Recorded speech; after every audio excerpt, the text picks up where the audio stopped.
This is called the cast table read. We have one for every episode. The cast is gathered with the writers when they're here, various people of the production staff, the producers, and we read each episode. If there's any problem, this is the time for the cast to come to us with their problems, because when we go to the set, the words are cemented. Oh, you're here. Oh, yeah. I thought you wanted to be here. No, I was planning on being here. Only under dire circumstances would I not be here. They're recording it for the website. You're not telling them about our affair, right? I'm just telling you that you're my favorite actress on the show. Okay, as long as you don't tell them about our affair, that's fine. This is the camera. So, darling, you look wonderful, sweet. Dad! You look marvelous, darling. Marvelous, marvelous.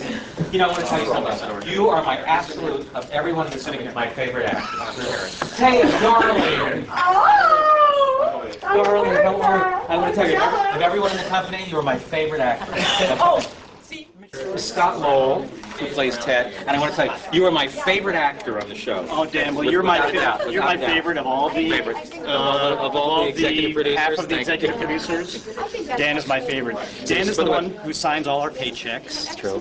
This is true. Comes out of his own bank account. So you see, this tribute is heartfelt. It really is. Really really means a lot, and thanks for having me. Do you need change for that, or? Peter, I was going to say, Peter Page, you played, and I just want to keep going.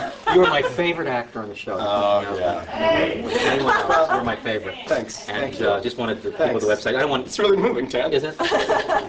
Not very often that you say nice things, so when you do, it really means a lot to me. Thank you. I'll just have a chicken leg. Yeah, no. That's great. Get your hand off my ass, Ted. Thanks.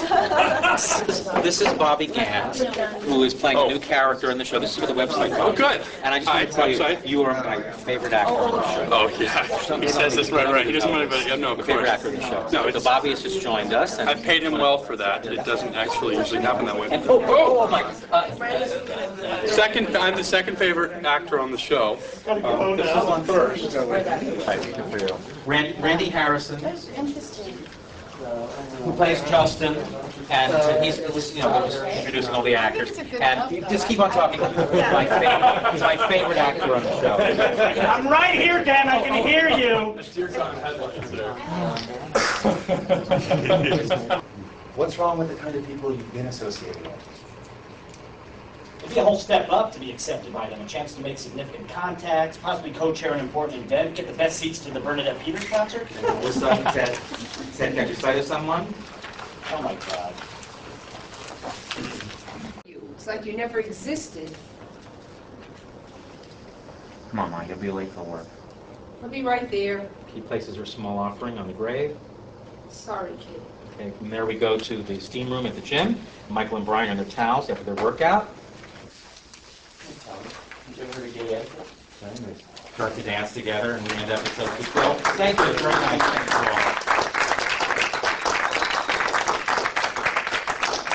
all. Anyway, so if you guys have any problems, questions, whatever, please come up to us as usual. And those who have to go to the set, please go to the set. I think the actors track the show in a somewhat different way than we do. I think that they follow their characters, their storylines, their story arcs through each episode and also through the season from their own point of view. They're sort of the guardians of their characters. So whereas we're looking at the overall picture and all the characters and all the storylines as well as all the production side stuff, they have a more specific view of the show. So it's very helpful to us because we might overlook something, we might not catch something that they catch, and they say, well, you know, this moment in the script, seems a little inconsistent with the character that I was playing last week, or why is he doing this when in a previous scene he was doing that? And it seems contradictory, it doesn't track. Or how did I get from point A to point C? What happened to point B? So they're very helpful to us in keeping an eye on all of that. We depend on them to look after their characters, to be the caretaker of their own character. Yeah, so it's now around 5:30 in the afternoon, and we've had our reading. Which lasts around 2 hours. Right. Talked to a couple of the actors, but we still have 5 to go, or 6 to go. We've only talked to Hal and sometimes Peter they don't. and Scott. They don't have notes. You thought the day was over, didn't you? It's almost 6 o'clock. It hasn't even begun. We are going to do some casting for episode 212, which you just heard a little bit of. Casting is very much that. I mean, sometimes you see an actor over and over again and they make no impression at all, and then they read for the part that's right for them, and you say, this person's terrific. Someone will say, but this person has read for every episode for the past year. I know, but they just weren't right. This one they're right for, so you never really know. I'll tell you a little story, though. When we were casting the original Queer as Folk, the first person to come in was Scott Lowell, and he was great. And the second person to come in was Peter Page, but he read for Ted.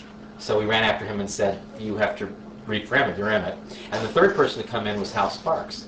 So Ron and I looked at each other and we just said, how lucky can you get? This is the easiest thing we've ever done. But then we had a lot of problems after that. But you just know.